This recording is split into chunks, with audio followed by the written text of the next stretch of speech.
नमस्कार, मैं हूं विजयश्री और आप देख रहे हैं नुक्कड़ क्रॉनिकल्स। बांग्लादेश के 13वें संसदीय चुनाव में सियासी सरगर्मी अपने चरम पर है।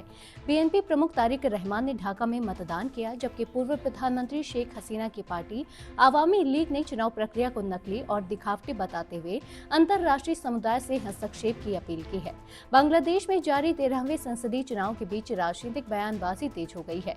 बांग्लादेश नेशनलिस्ट पार्टी यानी कि बीएनपी के चेयरमैन तारिक रहमान ने राजधानी ढाका के गुलशन मॉडल स्कूल कॉलेज में बने पोलिंग सेंटर पर अपना वोट डाला।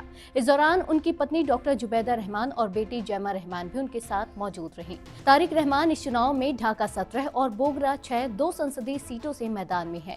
मतदान के बाद मीडिया से बातचीत में पीएनपी नेताओं ने जीत का भरोसा जताया। पार्टी का दावा है कि हफ्तों की रैलियों, जनसभाओं और व्यापक जनसंपर्क अभियान के बाद उन्हें जनता का मजबूत समर्थन मिला है। हाल ही में दिए एक इंटरव्यू में तारिक रहमान ने कहा था कि उनकी पार्टी को स्पष्ट बहुमत मिलने का विश्वास है और यह चुनाव देश के भविष्य के लिए निर्णायक साबित होगा। दूसरी ओर पूर्व प्रधानमंत्री शेख हसीना की पार्टी आवामी लीग ने चुनाव प्रक्रिया पर गंभीर सवाल खड़े किए हैं। पार्टी ने आरोप लगाया है कि देश में निष्पक्ष और स्वतंत्र माहौल नहीं है। आवामी लीग का कहना है कि यह चुनाव दिखावटी और नकली है, जहां विपक्षी कार्यकर्ताओं के खिलाफ हिंसा और डर का माहौल बनाया गया है। पार्टी ने अंतर्राष्ट्रीय समुदाय से अपील की है कि वे बांग्लादेश को अस्थिरता और संभावित टूट से बचाने के लिए हस्तक्षेप करें।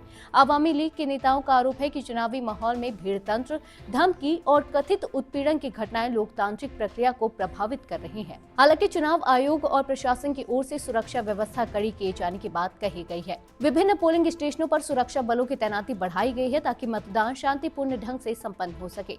राजनीतिक विश्लेषकों का मानना है कि यह चुनाव बांग्लादेश की राजनीति के लिए अहम मोड़ साबित हो सकता है।